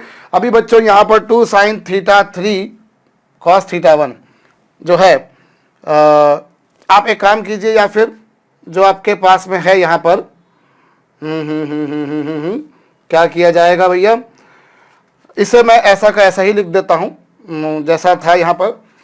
तो ये है 2, भाई अब आप एक काम कीजिए, जैसे आपने पहले वाले का किया बिल्कुल वैसे ही दूसरे वाले का करेंगे। भाई आपने जैसे इन दोनों का सम किया, भाई इतने इतने पोर्शन को हल करा, वैसे दूसरे वाले में भी करेंगे और वैसे तीसरे वाले में करेंगे। मैं बार बार बोलता हूँ आ रहा हूँ आपको, बट फाइनली तीनों का डिनोमिनेटर तो वही आएगा। तो हम एक काम करते हैं, अब इन सबको एक साथ में लिख ही देते हैं, इन सभी को एक साथ में लिख देते हैं, और यहाँ पर 2 cos θ1 sin θ3 प्लस क्या था यहाँ पर था 2 cos θ2 sin θ3। चलिए साहब, और प्लस फिर यहाँ पर सेकंड वाली में बच्चों यहाँ पर आपको मिलेगा cos θ2 cos θ3 मिलेगा, और sin θ1 का मल्टीप्लाई होगा, तो ये 2 cos θ2 sin θ1 और फिर 2 cos θ3 sin θ1, और ये लीजिए साहब। फिर आप जो है क्या लिखेंगे, फिर इस वाले में आएगा आपके पास में cos θ3 cos θ1 और साथ में sin θ2 का मल्टीप्लाई होगा। तो चलिए यहाँ पर हम लोग क्या करेंगे भाई, आप 2 cos θ3 sin θ1 है, और साथ में प्लस कर देंगे 2 cos, एक minute, cos theta 3 sine theta 2 और 2 cos थीटा 1 साइन थीटा 2। ये कुछ हो गया। मेरे ख्याल से इस 2 का भी मल्टीप्लाई करने की जरूरत थी नहीं, वो तो प्रॉब्लम कर लेने के बाद मालूम पड़ता है भैया, और ऐसा नहीं है कि मैं जो है बिल्कुल कोई गलती नहीं कर सकता या ऐसा कुछ नहीं कर सकता जो बाद में मालूम पड़े कि यार नहीं करना चाहिए था। हो सकता है भैया, एक हर चीज़ हमारे लिए एक कुछ ऐसी है, जैसे हम समझ रहे हैं कि हम एग्ज़ाम में बैठ के काम कर रहे हैं, तो एग्ज़ाम में हम जब प्रॉब्लम को सॉल्व करते हैं तो हमें नहीं मालूम होता कई बार कि हमारी अगली स्टेप क्या नहीं है, फिर हमें बाद में थोड़ी देर बाद जाके मालूम पड़ता है अरे यार ये तो करने में अपना टाइम वेस्ट किया, ये नहीं करते तो ज़्यादा अच्छा होता। बट वही काम यहाँ पर भी हो जाता है भाई। इन दोनों के इसमें क्या था, इसमें actually cos theta 1 cos theta 2 आया, तो उसके साथ में sin थीटा 3 आया। ऐसे इधर 2 cos थीटा 2 cos थीटा 3 आया, तो उसके साथ में sin थीटा 1 आया, और यहाँ पर cos थीटा 3 cos थीटा 1 आएगा तो sin थीटा 1 आ जाएगा बच्चों, sin थीटा 2 आ जाएगा सॉरी। और तीनों के डिनोमिनेटर में बाई चांस यही आएगा, तीनों के डिनोमिनेटर में बाई चांस यही आएगा। और RHS तो बच्चों इसकी कितनी है, RHS तो 0 है भाई। पहले आपने पहली ब्रैकेट को सिंप्लीफाई करा, दूसरी को, तीसरी को, और उसके बाद में फिर कुछ ये पिक्चर आई। अब आप एक काम करें, आपको जो प्रूव करना वो तो हो जाएगा यार, अब तो सिंपल काम हो गया। कैसे हो गया कि आप चाहें तो फिर से इसमें से 2 कॉमन निकाल दीजिए, माइनस तो पहले से था ही था, 2 कॉमन निकाल के तो 0 में भेजिए, डिनोमिनेटर में जो था वो भी 0 में भेजिए, हो गया यार अब तो। अब आप एक काम कीजिए, यहाँ इसे आप लिख सकते हैं cos theta 1 sine theta 3 plus cos theta 3 sine theta 1। भाई आपने क्या करा, ये cos theta 1 as it is लिखा, साइन थीटा 3 लिखा plus plus plus plus cos theta 3, इन दोनों को इसको एक साथ में लिख दिया बच्चों, ये वाला जो था और ये वाला जो था इनको एक साथ में लिख दिया प्लस। फिर आप एक काम कीजिए, आप जो है इसे लिखिए और इसके साथ में आप इसे लिखिए, ये जिन्हें अंडरलाइन किया है तो इसे अंडरलाइन करा है, जिसको मैंने एक साथ में लिख दिया, तो बचा क्या बच्चों, cos थीटा 2 साइन थीटा 3 और प्लस क्या cos theta 3 sine theta 2। Likewise बाकी जो बचा अब उसको एक साथ लिख दीजिए, जिस पे ना तो मैंने कोई टिक किया है ना ही उसे अंडरलाइन किया है। cos theta 2 sign theta 1 plus साथ में क्या cos थीटा 1 साइन थीटा 2 और इज इक्वल टू कितना 0, इज इक्वल टू 0 आएगा। अब क्या होगा, अब यहाँ पर अगर देखें तो ये क्या है बच्चों, sign A cos B plus cos A sine B, sign A plus B, ये साइन ए प्लस बी हो गया। इसी तरह से sign A cos B plus cos A sine B क्या हो गया बच्चों, साइन ए प्लस बी हो गया। और साथ में बच्चों cos A sine B plus sine A cos B, वही वाली बात फिर से बच्चों वापस से क्या हो जाएगा, ये साइन थीटा 1 प्लस थीटा 2 और इक्वल्स टू कितना बच्चों 0। तो देखिए ये वही एक्सप्रेशन आया है जो आपको प्रूव करना था। क्या, sign theta 1 plus sign theta 1 plus theta 2 है, साइन थीटा 2 प्लस थीटा 3 है और साइन थीटा 3 प्लस थीटा 1 है और इक्वल्स टू 0 भी है। हो गया प्रूव बच्चों। सो पहली बात तो ये देखिए कि आपने उनके चारों पॉइंट जो थे उनके एक्सेंट्रिक एंगल का सम जो है बच्चों वो पाई का ऑड मल्टीपल हो। दूसरी प्रॉपर्टी हमारे पास में ये, इसे नोट डाउन जरूर कर लीजिएगा। 2 को आपने कॉमन निकाल के इधर चला दिया, भेज दिया, माइनस को भेज दिया और बाकी sign theta 1 theta 2 theta 3 by chance तीनों को डिनोमिनेटर में आएगा, तो ये आपने सबको भेज दिया बच्चों, कॉपी कर लीजिए। एक प्रॉपर्टी और हम लोग देखते हैं बच्चों, चलिए हम लोग इसका एक और प्रगुण देखेंगे और उसके लिए मुझे जगह चाहिए तो मैं मिटा दूंगा बच्चों। आपने अगर नोट डाउन नहीं किया हो तो भैया वीडियो को पीछे ले जाके नोट डाउन कर लीजिएगा। देखिए हमने यहाँ पर क्या देखा बच्चों कि शुरुआत जो हमने करी थी कि हमने एलिप्स के किसी पॉइंट पर नॉर्मल ड्रॉ किया, हमने एलिप्स के किसी पॉइंट पर बच्चों नॉर्मल ड्रॉ किया और उस नॉर्मल की इक्वेशन हमने एज सच जो है वो थीटा के टर्म्स में, पैरामेट्रिक कोऑर्डिनेट्स के टर्म्स में करी। लेकिन अगर मैं मान लीजिए उसकी जगह पॉइंट ले लेता हूँ x1 y1, अगर मैं पॉइंट कौन सा ले लेता हूँ बच्चों x1 y1, तो इक्वेशन ऑफ नॉर्मल जो है वो actually a square x upon x1 minus B square Y upon y1 is equal to a square minus B square लिखी जा सकती है बच्चों। यदि आपने किसी पॉइंट x1 y1 पर नॉर्मल ड्रॉ किया तो उसकी नॉर्मल की इक्वेशन ऐसे लिखी जा सकती है। हम लोगों ने जो नॉर्मल की इक्वेशन लिखी थी उसे हम लोग ऐसा लिख सकते हैं तो ये किसी पॉइंट x1 y1 पर नॉर्मल आया बच्चों। अब आप ध्यान दें, इसे अगर मैं थोड़ा सा और सिंप्लीफाई करूं तो ये a square x into y1 minus B square y into x1 is equal to a square minus B square into x1 y1 है। ये कुछ आ गई आपके पास में, और इससे क्या आ गया, ये a square minus B square into x1 y1 आया, a square into minus B square into x1 y1 minus a square y1 into x है, और plus B square y into x1 is equal to 0। ये जो आपके पास में था इसे एज इट इज लिखा, इसे प्लस से RHS पर ले जाकर माइनस कर दिया, माइनस वाले को प्लस उधर ले जाकर प्लस कर दिया। सो ये आपके पास में क्या आ गई, इक्वेशन ऑफ नॉर्मल आ गई, अभिलंब की समीकरण आ गई। अब पॉइंट x1 y1 पर जो नॉर्मल आया वो ये आया, एंड लेट अस सपोज कि बच्चों ये जो नॉर्मल है वो किसी पॉइंट HK से पास हो रहा है। ये जो नॉर्मल है बच्चों वो किसी पॉइंट HK से पास हो रहा है, तो वो इसकी इक्वेशन को सेटिस्फाई करेगा। तो आप क्या देख रहे हैं बच्चों, a square minus B square into x1 y1 minus a square y1 into h plus B square k into x1, या फिर ऐसा लिखूं कि b square x1 into y, तो b square x1 into h is equal to 0। भाई ये आपने किसी पॉइंट x1 y1 पर नॉर्मल ड्रॉ करा, x1 y1 पर नॉर्मल ड्रॉ करा, उसकी इक्वेशन ये होगी, जिसे आप ऐसा लिख सकते हैं भैया, थोड़ा सा आपने उससे फर्दर आप सिंप्लीफाई कर लेंगे, ऐसा लिख सकते हैं, let us suppose that this normal is passing through point HK। बच्चों ये नॉर्मल अगर HK से पास हो रहा है तो HK इसको सेटिस्फाई करेगा, ये आ गया।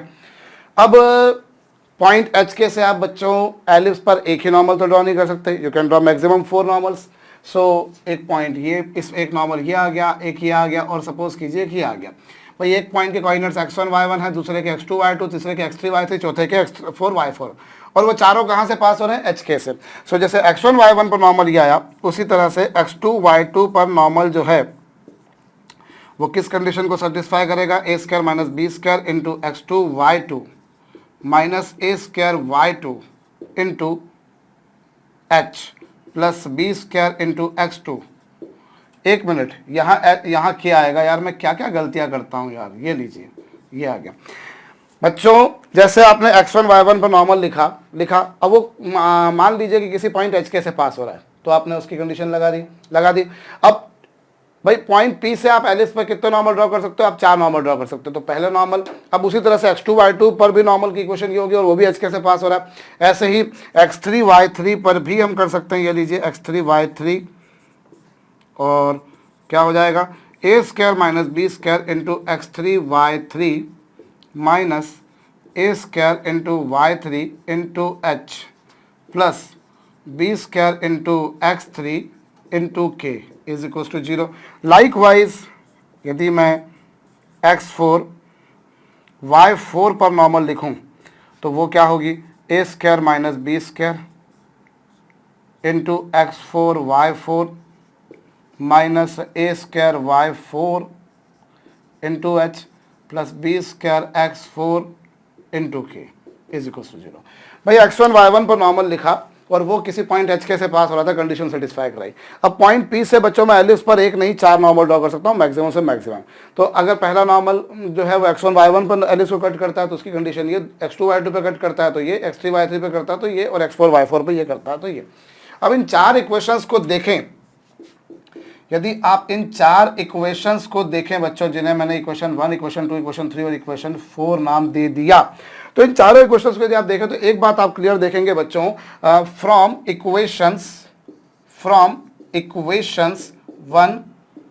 2, 3 and 4, from equation number 1, 2, 3 and 4, it is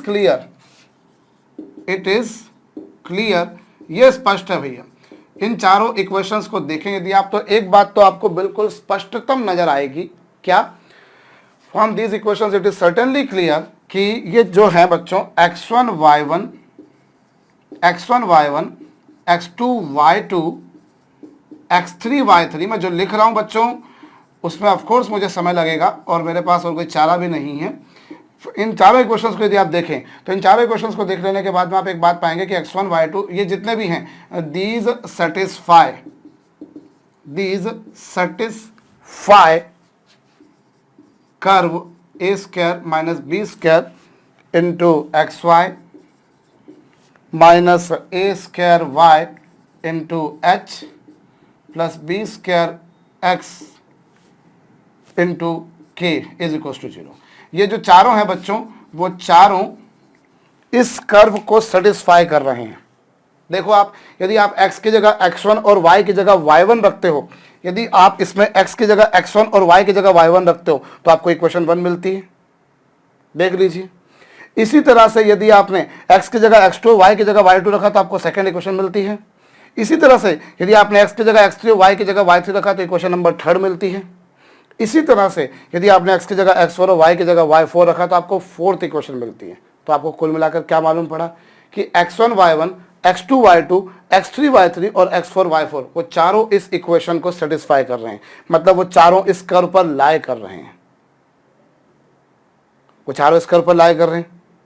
so हम यहां पर कोनॉर्मल पॉइंट की एक और प्रॉपर्टी बोला करते हैं कि जो कोनॉर्मल पॉइंट्स होते हैं दे all lie on a fixed curve. Which curve? This curve.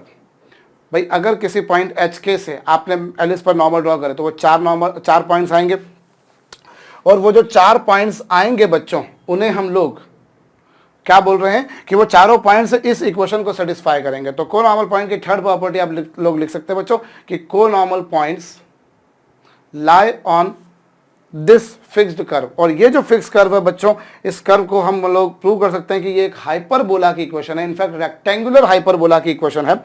और इस हाइपरबोला को हम लोग कहा करते हैं बच्चों एपोलियन रेक्टेंगुलर हाइपरबोला। इसे आप क्या नाम देते होते बच्चों? रेक्टेंगुलर हाइपरबोला है ये। रेक्टेंगुलर हाइपरबोला वो होता है जिसकी एक्सेंट्रिसिटी √2 होती है। So this will be hyperbola जिसकी एक्सेंट्रिसिटी बच्चों √2 होगी। और हाइपरबोला के केस में आपको पता है कि एच स्क्वायर की वैल्यू ए बी से ज़्यादा होती है। अगर आप general equation of second degree की बात करो तो एच स्क्वायर की वैल्यू ए बी से ज़्यादा होती है बच्चों। सो दिस इज व्हाट हम कह सकते हैं कि जो आपके पास में conormal points they all lie on a fixed curve which is known as Apollonian rectangular hyperbola। तो this is the third property जिसे आप नोट डाउन कर लीजिएगा। अभी जो आप लोगों ने जितनी प्रॉपर्टीज पढ़ी हम इनको और भी तरीके से डिराइव कर सकते हैं बच्चों, पर पहले ये जरूर कर लीजिएगा। मैं वापस से शुरुआत करता हूं बच्चों। मैंने किसी पॉइंट थीटा पर नॉर्मल ड्रॉ करा, उसकी इक्वेशन आप लोगों ने देखी कि क्या आई। मैं वापस से वहीं से अपनी बिगिनिंग करने जा रहा हूं। और देखिए आपके पास ये कोई पॉइंट थीटा पर आपने नॉर्मल ड्रॉ करा, उसकी इक्वेशन है a x sec theta minus b y cosecant theta is equal to A square minus B square. ये आपके पास है। और जिसे आपने बाद में क्या लिखा था, जो है यहाँ पर मैं एक काम कर रहा हूँ भाई, सेक थीटा को 1 कॉस थीटा लिखूंगा और कॉस थीटा को बाद में फिर मैं वही 1 minus tan square theta by 2 लिखूंगा। तो क्या आया था उससे a x into 1 plus T square, 1 plus T square आया था। और अपॉन में कितना आया था बच्चों? 1 माइनस टी स्क्वायर, फिर माइनस बी के इंटू 1 माइनस टी स्क्वायर ना 1 plus T square upon 2t is equal to A square minus B square. यही कुछ आया था। और इससे आपके पास में क्या आया था? इससे आपके पास में आपने इसका इधर मल्टीप्लाई कर दिया, फाइनली बी के इंटू टी की पावर बी के इंटू टी की पावर 4 आया था। प्लस आप देखें तो आपको मिला था 2 times of A H plus A square minus B square into T cube, फिर 0 into T square, 0 into T square, और प्लस फिर आपके पास में आया था 2ah minus A square plus B square. अब तो मुझे याद हो गया साहब, ये लीजिए, और माइनस बी के इक्वल टू 0। ये आया था बच्चों। इक्वेशन आपके पास में जो आई थी वो ये आई थी, बशर्ते वो कहाँ से पास हो रहा हो, किसी एक पॉइंट एच के से। तो इससे बाय क्वाड्रेटिक इक्वेशन आई थी, और बाय क्वाड्रेटिक इक्वेशन मतलब यहाँ से टी की 4 वैल्यूज आएंगी। अब आप एक काम करिए बच्चों, जिसे आप अभी तक टी नाम दे रहे हैं, मैं यहाँ पर इससे टी की हमारे पास में 4 वैल्यूज आएंगी। मैं एक काम करता हूँ, मैं सपोज कर लेता हूँ टी को cos theta plus iota sine theta. T को मैंने क्या सपोज कर लिया, cos theta plus iota sine theta. मैं कॉम्प्लेक्स फॉर्म में काम कर रहा हूँ, सो उससे मैं e to the power I theta भी बोल सकता हूँ। तो ट्राइग्नोमेट्रिक फॉर्म को मैंने यहाँ पर भैया इस तरह से चेंज कर दिया। तो टी को मैं लिख सकता हूँ बच्चों क्या, cos theta plus iota sine theta लिख सकता हूँ। अब अगर टी की वैल्यू ये है तो 1/t की वैल्यू आपको पता है बच्चों, cos theta minus iota sine theta होगा, यानी कि ई की पावर माइनस आई थीटा हो जाएगा। Well and good. और इससे मैं भैया अगर दोनों को ऐड कर देता हूँ तो मुझे कॉस थीटा इंटू 2 मिलेगा। मतलब मैं यूँ कह सकता हूँ कि मुझे कॉस थीटा की वैल्यू मुझे मिलेगी कितनी, 1/2 into T square plus 1/t। इन दोनों को ऐड करने पर, और दोनों को जब मैं माइनस करूंगा तो मैं डायरेक्ट लिख रहा हूं बच्चों, साइन थीटा को मैं क्या लिख सकता हूं, साइन थीटा को मैं लिख सकता हूं 1/2 इंटू टी स्क्वायर माइनस 1, जब मैं माइनस करूंगा, और अपॉन में कितना, आई इंटू टी या टी इंटू आई। ये आपके पास में किसकी वैल्यू आई बच्चों, ये आपके पास में कॉस थीटा और साइन थीटा की वैल्यू आ गई। You have got value of cos theta and sine theta. Sine theta cos theta की वैल्यू आपके पास में आ गई। अब आप एक काम करें, एक्चुअली हमें वही प्रूव करना है कि चारों जो एंगल्स हैं, उन चारों एक्सेंट्रिक एंगल जो हैं, उन सबका सम जो है वो ऑड मल्टीपल ऑफ पाई है। तो इससे आपके पास में ऑब्वियसली थीटा की जो है, टी को मैंने इस तरह से मान लिया, तो टी की मेरे पास में 4 वैल्यूज आएंगी, मतलब थीटा की 4 वैल्यूज आएंगी। मैंने फिर वही किसी उल्टी सी बात, थीटा 1 थीटा 2 थीटा 3 थीटा 4 मान लिया। तो अब मैं बच्चों यहाँ पर जो आप यदि एक एक का सम लेते हैं, यदि आप एक एक का सम लेते हैं तो वो आपको क्या मिलेगा, -2 टाइम्स ऑफ जो है 2 टाइम्स ऑफ, मैं लिखे देता हूँ, A H plus A square minus B square upon B के। ये चारों में से एक एक का सम लेके करा, फिर दो दो का प्रोडक्ट लेके करेंगे तो sum of T1 T2 will be equals to 0। और फिर ऐसे ही आप समेशन T1 T2 T3 की वैल्यू लिख सकते हैं। मैं भी नहीं लिख रहा हूँ, वो लिखी हुई है आपके पास में, मेरे ख्याल से मुझे इसकी जरूरत पड़ेगी नहीं। और चारों को अगर प्रोडक्ट ले लिया जाए, अगर चारों का प्रोडक्ट ले लिया जाए तो -1 होगा। ये आप लोग ने देखा बच्चों। अब आप एक काम करें, यहाँ पर जो T1 T2 T3 T4 हैं, तो आप इसी को लीजिए। चलिए यहाँ से, इसी से हम शुरुआत करते हैं। T1 T2 T3 T4 is equal to -1। अब आप T1 को लिख सकते हो बच्चों e की पावर आई थीटा 1 इंटू ये इसे e की पावर आई थीटा 2। भाई आपने t को लिखा e की पावर आई थीटा, तो ये e की पावर आई थीटा 3 और इसे e की पावर आई थीटा 4, ये आ गया। और नेक्स्ट स्टेप में इसे क्या लिख सकते हो, e की power I theta 1 plus theta 2 plus theta 3 plus theta 4 is equal to -1। क्या मतलब हुआ इसका, और e की पावर दिस मतलब क्या, इसे अगर मैं ट्राइग्नोमेट्रिक फॉर्म में चेंज करूं तो ये हो जाएगा cos theta 1 plus theta 2 plus theta 3 plus theta 4 plus iota sine theta 1 plus theta 2 plus theta 3 plus theta 4 और इज इक्वल टू कितना, -1। -1 के साथ में अगर मैं 0 आयोटा लिखूं तो मैं नहीं समझता कि मैं कोई गलती कर रहा हूं। अब अगर कोई दो कॉम्प्लेक्स नंबर्स को आप इक्वल करते हो तो वो उसका मतलब ये होता है कि उनके रियल पार्ट्स भी इक्वल हैं और उनके इमेजिनरी पार्ट्स भी इक्वल हैं। भाई आप उनके रियल पार्ट्स भी इक्वल कर रहे हैं और उनके इमेजिनरी पार्ट्स भी इक्वल कर रहे हैं। तो आपने इसको भाई इसका रियल पार्ट ये था, भाई आपके पास में क्या था, आपने ये जो फॉर्म थी भाई T1 T2 T3 T4 का प्रोडक्ट जो है वो -1 आएगा। मैंने ये नहीं लिखा, मुझे लग रहा है मुझे इसकी जरूरत नहीं पड़ेगी तो हम देख लेंगे बच्चों। सो यहाँ आपके पास में कुछ ये पिक्चर आई और इसे आपने फिर से ट्राइग्नोमेट्रिक फॉर्म में कन्वर्ट किया तो ये आ गया। अब कॉस की वैल्यू -1 कब होती है, कॉस की वैल्यू -1 होती है तब जब आप जिस एंगल का कोसाइन ले रहे हो वो ऑब्वियसली बच्चों ऑड मल्टीपल ऑफ पाई हो, ऑड मल्टीपल ऑफ पाई हो, तो ये होगा। अच्छा लगे हाथों में एक और बात बता दूं कि सर यहाँ पर आप किसी के जहन में आ सकता है कि सर ये 0 कब होगा, सर ये 0 होगा तब ये साइन की वैल्यू जीरो कब होगी भाई? रियल पार्ट्स को कंपेयर किया, इमेजिनरी पार्ट्स को कंपेयर किया, तो साइन की वैल्यू जीरो कब होगी? साइन की वैल्यू जीरो होगी तब जब आप जिस एंगल का साइन ले रहे हैं वो खुद जो है वो क्या हो, वो पाई का मल्टीपल हो। वो सिंपल सी बात है, वो पाई का मल्टीपल हो, बस बात खत्म। भाई साइन की वैल्यू जीरो कब होगी? जब वो पाई का मल्टीपल हो। भाई पाई, 2 पाई, 3 पाई, 4 पाई, 5 पाई, 6 पाई, इन सभी पर साइन की वैल्यू जीरो होती है। तो साइन की वैल्यू जीरो कब होगी?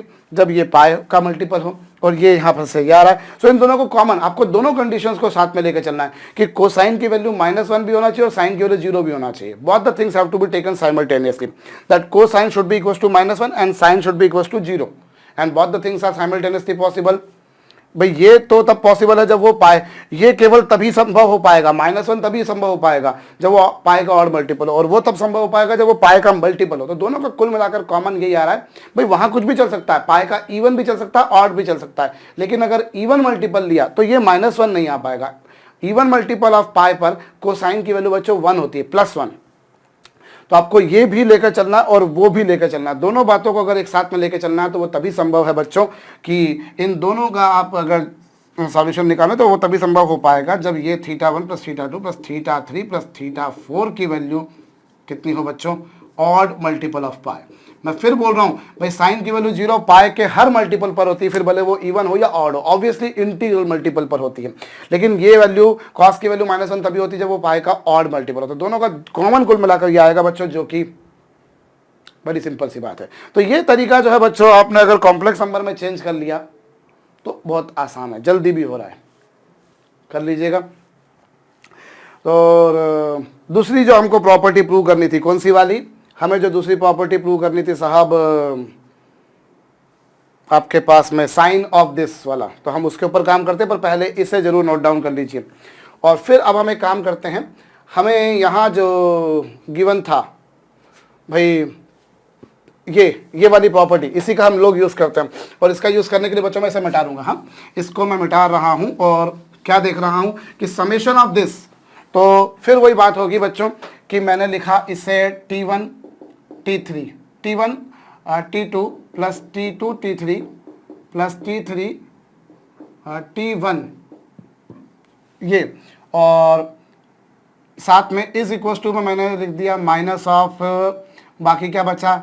T1 T4 लिखा, माइनस T3 T4 लिखा, माइनस T2 T4 वाले जो टर्म्स थे उन तीनों को RHS पे ले गया, कुल मिलाकर यूँ मतलब है। अब ये क्या है बच्चों? e की पावर I θ1 इंटू e की पावर I θ2, बहुत अच्छी बात है। और ये क्या है? e की पावर I θ2, और ये है e की पावर I θ3 प्लस e की पावर I θ3 और e to the power I θ1।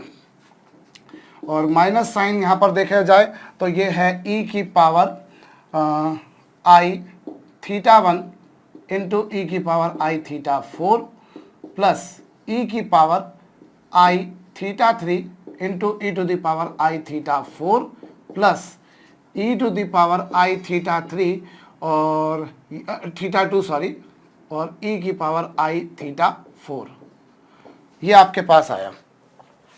अब आप LHS पर क्या कर सकते हैं बच्चों? LHS पर जो आपके पास में आया उससे आप e की पावर I θ1 प्लस θ2 लिख देंगे, लिखा, और यहाँ पर e to the power I θ2 plus θ3 लिखा, और यहाँ पर e की पावर I θ3 प्लस θ1 लिखा, और माइनस साइन यहाँ पर से कॉमन निकाल रखा है हमने ऑलरेडी।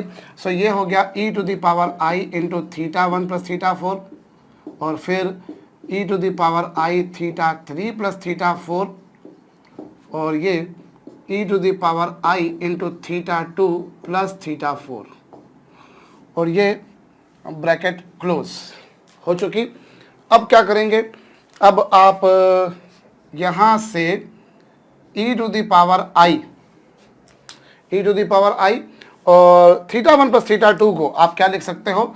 आप इसे लिख सकते हो cosine of θ1 plus θ2 plus iota sine θ1 plus θ2। एक काम करते हैं, ये इसको ऐसा लिख पाएंगे, आप समझ रहे हैं मेरे ख्याल से। भाई इसे मैं ऐसा लिख सकता हूँ, तो मैं लगे या तो एक ही बार में काम कर देता हूँ, काहे अपना टाइम वेस्ट करूँ। और मैं क्या करना चाह रहा हूँ मैं बताता हूँ। मैं इसे कोसाइन, इसे ट्राइग्नोमेट्रिक फॉर्म में, ट्राइग्नोमेट्रिक फॉर्म में, ट्राइग्नोमेट्रिक फॉर्म में चेंज कर लूँगा, और उसके बाद मैं रियल पार्ट्स को एक साथ लिख देता हूँ। तो ये हो गया cos theta 1 plus theta 2 plus cos theta 2 plus theta 3 plus cos theta 3 plus theta 1। आपने जो है इसे ट्राइग्नोमेट्रिक फॉर्म में चेंज किया, इसे भी किया, इसे भी किया, और उससे आपके पास में रियल पार्ट्स को एक साथ लिख दिया। और यही काम मैं यहाँ पर भी करता हूँ, आयोटा। फिर साइन इमेजनरी पार्ट्स को एक साथ लिखता हूँ, आयोटा कॉमन निकाल देने के बाद। तो ये sign theta 1 plus theta 2 plus sine theta 2 theta 3 plus sign theta 3 plus theta 1। मैं फिर बोल रहा हूँ भैया, ट्राइग्नोमेट्रिक प्रॉब्लम है, ऑफ कोर्स टाइम कंज्यूमिंग होती है, इसका हमारे पास में और कोई चारा भी नहीं है। मैं करने को 4 स्टेप छोड़ के काम कर दूंगा, पर फिर बाकी सब में और मुझ में अंतर क्या रह जाएगा। चलिए फिर यहाँ पर ये कोसाइन ऑफ ये थीटा 1 प्लस थीटा 4। हाँ, हालांकि अगर आप खुद से कर सकते हैं तो आप ये भी कर सकते हैं कि भैया थोड़ी देर में वीडियो को आप आगे बढ़ा दें माउस से और समझ लें कि हाँ यहाँ पर ये स्टेप लिखिए, यहाँ पर ये स्टेप लिखिए, केवल स्टेप्स देखकर भी आपको समझ में आ जाएगा, तो वो भी काम हो जाएगा। यहाँ पर फिर से आपने थीटा 3 प्लस थीटा 4 लिखा, थीटा 3 प्लस थीटा 4, और यहाँ पर क्या बच्चों, ये cosine of theta 2 plus theta 4। भाई रियल पार्ट्स को एक साथ लिख दिया, और बाकी जो बचा उसे अब आप एक साथ लिखने जा रहे हैं, आयोटा कॉमन निकाल दिया, सो दैट ये आपके पास में sign theta 1 plus theta 4, sign theta 1 plus theta 4 plus sign theta 3 plus theta 4 है। बड़ा सिंपल बच्चों, पर ऑफकोर्स मैं फिर भी बोल रहा हूँ, पिछली बार से तो कम से कम टाइम कम ही खाएगा ये आपके पास आया। कुछ ये पिक्चर बनकर आ गई बच्चों। ये ब्रैकेट पहले तो करली ब्रैकेट क्लोज कर दीजिए और उसके बाद में ये स्क्वायर ब्रैकेट, तो ये कुछ आपके पास आया। चलिए मैंने बस इतना सा है बच्चों कि मैंने जो है पिछली बार उसे t को tan थीटा बाई 2 के टर्म्स में लिखा था, इस बार मैं उसी t को बच्चों कॉम्प्लेक्स फॉर्म में लिख रहा हूँ। ये आपके पास आया। अब क्या करोगे, अब आप कर लो, हो गया काम खत्म। खैर अब तो कुछ बचा ही नहीं यहाँ पर बच्चों। एक बात आपको पता चल चुकी है कि theta 1 plus theta 2 plus theta 3 plus theta 4 odd multiple of pi है। तो ये ऑड मल्टीपल ऑफ पाई है, मतलब ऐसे ही कुछ पिक्चर है। सो उस बेसिस पर जरा ध्यान दीजिए, थीटा 1 प्लस थीटा 4 को, थीटा 1 प्लस थीटा 4 को मैं लिख सकता हूँ 2n plus 1 into pi minus minus minus minus minus theta 2 plus theta 3 लिख सकता हूँ मैं। भाई मैं ये प्रूव कर चुका हूँ ऑलरेडी। तो मैं थीटा 1 प्लस थीटा 4 को क्या लिख सकता हूँ, 2n प्लस 1 पाई माइनस थीटा 2 प्लस थीटा 3 लिख दिया मैंने। इसी तरह से मैंने थीटा 3 प्लस थीटा 4 को, या चलिए पहले तो ये आ गया, उस बेसिस पर cosine of this, cosine of theta 1 plus theta 4 को आप क्या लिख सकते हो, cosine of theta 1 plus theta 4 को आप लिख सकते हो, क्या लिख सकते हो, कॉस 2n प्लस 1 पाई माइनस थीटा 2 प्लस थीटा 3, और ये ब्रैकेट क्लोज, और कॉस और multiple of pi minus this क्या होगा, ये होगा बच्चों minus cos theta 2 plus theta 3। ये लिखा जा सकता है। भाई आप यूं समझ लीजिए ना, कॉस पाई माइनस थीटा क्या होता है, कॉस पाई माइनस थीटा होता है minus cos theta, cos pi minus theta होता है बच्चों माइनस कॉस थीटा। ठीक इसी प्रकार से जैसे आपने थीटा 1 प्लस थीटा 4 को लिखा, ठीक इसी प्रकार से आप अगर कॉस को लिखा, ठीक इसी प्रकार से आप साइन को अगर करें तो साइन थीटा 1 प्लस थीटा 4 को आप क्या लिख सकते हो, sine 2n plus 1 into pi minus theta 2 plus theta 3, और ये करली ब्रैकेट क्लोज।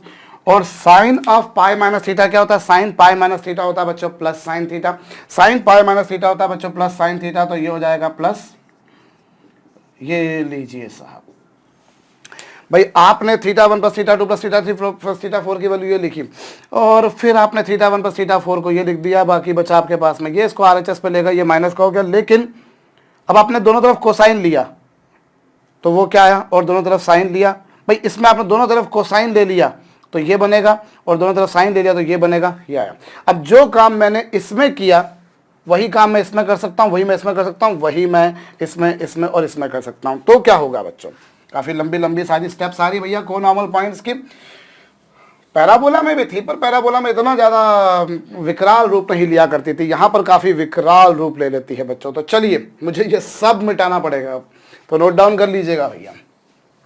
पर यह जरूर है कि भैया हाँ, हमारे, मैं फिर बोल रहा हूँ कि जब हम लोग ये कुछ चीज़ें डिराइव करते हैं या फार्मूले ही डिराइव करते हैं तो उनसे हमारी अप्रोच जरूर बनती है। और जब भी आप किसी एंट्रेंस कॉम्पिटिटिव एग्जाम की बात करते हो तो बहुत बार प्रॉब्लम ऐसी होती है जो केवल अप्रोच ही आपकी जानना चाहती है कि क्या ये जो फार्मूले ही आप लोग पढ़ते हैं, जिन फार्मूलों के ऊपर आप ढेरों सारे सम्स करते हैं, उनकी तमाम तरह की एप्लीकेशंस को आप लोग सॉल्व करते हैं, वो फार्मूले कहाँ से आए, क्या आपको वो पता है, आपको वो मालूम है? आप देखेंगे बहुत कॉम्प्लिकेटेड प्रॉब्लम भी उन्हीं चीज़ों से मिलकर बनी होती है। साइंस का एक फ़ायदा है बच्चों की, जो बेसिक है वो बेसिक हमेशा काम करता है, हमेशा फंडामेंटल्स काम करते हैं। कई बार टाइम कंज्यूमिंग अप्रोच जरूर हो सकती है किसी प्रॉब्लम को सॉल्व करते समय हमारी ट्रेडिशनल अप्रोच, पर अप्रोच काम की होती है। चलिए अब आपके पास में जो लेफ्ट हैंड पर जो एक्सप्रेशन लिखा है मैं फिर से लिखता हूं। लेफ्ट हैंड पर जो एक्सप्रेशन लिखा है भैया वो लिखा है θ1 प्लस θ2 प्लस साथ में θ2 प्लस θ3 प्लस साथ में cos θ3 प्लस θ1। ये तो रियल पार्ट, और इमेजिनरी पार्ट बच्चों आई तो कॉमन निकला हुआ है sin θ1 प्लस θ2 प्लस साथ में बच्चों sin θ2 प्लस θ3 प्लस साथ में बच्चों sin θ3 प्लस θ1। ये लिख दिया आपने। ये तो आपका लेफ्ट हैंड पार्ट आया। और राइट हैंड पार्ट को अगर आप देखें तो राइट हैंड पार्ट क्या आया, cos θ1 प्लस θ4 की वैल्यू, cos θ1 प्लस θ4 की वैल्यू माइनस को साइन ऑफ θ2 प्लस θ3 आई है, और आगे ऑलरेडी माइनस लगा हुआ है, ध्यान दीजिएगा, आगे ऑलरेडी माइनस लगा है, तो माइनस माइनस क्या हो जाएंगे बच्चों, प्लस। cos θ1 प्लस θ4 को आपने लिख दिया दिस, लिख दिया, और ये माइनस साइन सही था और यहाँ माइनस साइन पहले से था, तो वो माइनस माइनस कैंसिल हो जाएगा, और क्या आएगा बच्चों, cos θ2 प्लस θ3 ये आएगा। और जैसे ये इसको सॉल्व करने पर θ2 प्लस θ3 आया, वैसे θ3 प्लस θ1 वाले को सॉल्व करोगे बच्चों तो θ1 प्लस θ2 आएगा। सो ये क्या हो जाएगा, cos θ1 प्लस θ2। और साथ में बच्चों आपको जो है जब θ2 प्लस θ4 वाले को सॉल्व करेंगे तो θ2 प्लस θ4 वाले को सॉल्व करेंगे तो वो आएगा θ3 और θ1 आएगा। सो ये लीजिए साहब मैंने कर दिया। और ये प्लस क्यों हो रहे हैं आपको समझ में आ रहा होगा बच्चों, क्योंकि ऐसा तो ये माइनस था लेकिन आगे ऑलरेडी माइनस था। भाई आपने इसको लिखा, जो दो थे उनको छोड़ के बाकी दो आ रहे हैं, यहाँ जो दो थे उनको छोड़ के बाकी दो आ रहे हैं, जो दो यहाँ पर थे उनको छोड़ के बाकी दो आ रहे हैं। सो ये तो हो गया बच्चों रियल पार्ट। फिर इमेजिनरी पार्ट अगर देखें तो यहाँ माइनस लगा है, यहाँ माइनस लगा हुआ है, और साइन ऑफ θ1 प्लस θ4 आ रहा है बच्चों प्लस, साइन का आ रहा है बच्चों प्लस, लेकिन आगे क्या लगा है, माइनस। तो यहां पर आगे माइनस रहेगा, आगे माइनस रहेगा, और यहां पर आ जाएगा बच्चों फिर वही बात, जिन दो को लिखा था आपने उसको छोड़ के बाकी दो को लिखना है। तो यहां पर बच्चों चलिए, या फिर मैं इसी स्टेप में इसको लिखे रखता हूं, आयोटा सहित ही लिखे रखता हूं, तो माइनस आई या आयोटा कॉमन ही निकाल लेते हैं, खामखा टाइम वेस्ट करेंगे। तो भैया ऐसा है कि माइनस साइन तो सॉरी माइनस आई यहां पर है, और साथ में क्या है बच्चों, साइन θ2 प्लस θ3 और plus sine θ1 plus θ2 plus sine θ3 plus θ1। और ये लीजिए बच्चों यहाँ पर ये ब्रैकेट क्लोज हो गई। अभी कुछ कैंसिल हो रहा है ऑफ कोर्स, ये दोनों आहा हा क्या मजा आ गया भैया, ये दोनों आपस में कैंसिल हो गए, और ये दोनों भी आपस में कैंसिल हो गए और फिर ये दोनों भी आपस में कैंसिल हो गए। कैंसिल करना हमें बहुत अच्छा लगता है, कैंसिल करना हमें बहुत अच्छा लगता है। उसके पीछे दो रीज़न होते हैं। एक तो कई बार हमारी थोड़ी सी डिस्ट्रक्टिव टेंडेंसी होती है कि कुछ भी चीज़ दिख रही है उसको तोड़ मोड़ दो, कुछ लोगों की होती है, तो शायद एक तो वो भी कारण है। और दूसरा एक कारण ये होता है कि कैंसिल कर देने से जो इतने लंबे लंबे एक्सप्रेशन होते हैं वो छोटे हो जाते हैं। सेकेंड वाला काम अधिकतर लोगों को कन्वीनियंट होता है, पर फर्स्ट वाला नहीं लगे, फर्स्ट कारण नहीं हो ऐसा मैं मान नहीं सकता। आप बोलो सर नहीं हमारी तो डिस्ट्रक्टिव टेंडेंसी नहीं, हम तो बड़े कंस्ट्रक्टिव हैं, पर होते हैं। ये आप बहुत आराम से कभी एकांत में बैठ के सोचिएगा कि मैंने सही बोला या गलत बोला बच्चों। अभी RHS पर माइनस वाला ये बचा हुआ है बच्चों, और ये भी वही है, तो आप एक काम कीजिए, उसे लेफ्ट हैंड पर लेकर आ जाइए। सो वो ये भी वो है और ये भी वही है, तो जुड़ जाएंगे बच्चों, दोनों 2i हो जाएगा, और बाकी क्या बचेगा बच्चों, sine theta 1 plus theta 2 plus sine theta 2 plus theta 3 plus sign theta 3 plus theta 1, ये आ चुका बच्चों, और इज इक्वल टू 0। अब ये 2i तो 0 हो नहीं सकता, सो ले दे के बच्चों इसी को इक्वल टू 0 करोगे। शायद किसी के जहन में आए कि सर आप इसको भी इससे कैंसल कर दीजिए, सम पीपल में से, पर बच्चों इसको कैंसल कर दोगे तो कैसे, आप वहां जुड़ रहा था, देखिए ऐड हो रहा था, तो ऐड होने में आप कैंसिल कर सकते हो, लेकिन मल्टीप्लाई वाले में अगर कैंसिल करते हो तो मैं फिर वही याद दिलाऊं बच्चों, मैथमेटिक्स का एक बड़ा बेसिक सा नियम है कि आप कैंसिल तभी करते हो जिसके बारे में आपको पता हो कि वो 0 नहीं है। आपको क्या पता, ये जो जिसको आप कैंसिल करना, भाई यहाँ पे प्लस हो रहा था तो आपने इसको कैंसिल कर दिया, ठीक है, वहां पर ये प्लस हो रहे थे आपने उनको कैंसिल कर दिया, वो ठीक है, लेकिन जिनका मल्टीप्लाई हो रहा था, आई में इसके साथ में मल्टीप्लाई होता है, आई में इसके साथ में मल्टीप्लाई होता है, अगर इनको कैंसिल करते हो तो फिर आप ये मानकर चल रहे हो कि वो 0 नहीं है, जबकि आपको पता ही नहीं कि वो कुछ क्या है, उसी की वैल्यू तो आपको फाइंड आउट करनी है, प्रूव करनी है, तो इसीलिए आप उसको कैंसिल नहीं कर सकते हो। और एक छोटा सा करेक्शन कर लीजिएगा बच्चों, जो भी आपसे मैंने कहा था कि conormal points lie on a fix curve, उसकी जो स्पेलिंग लिखी थी मैंने कर्व की, मेरे ख्याल से वो मैंने गलत लिखी थी, उसे हम लोग कहते हैं बच्चों एपोलोनियन, एपोलोनियन रेक्टेंगुलर हाइपरबोला। मैंने पहले शायद स्पेलिंग गलत लिखी थी, तो मेक द करेक्शन। उस हाइपरबोला को हम लोग क्या नाम देते हैं बच्चों, एपोलोनियन रेक्टेंगुलर हाइपरबोला।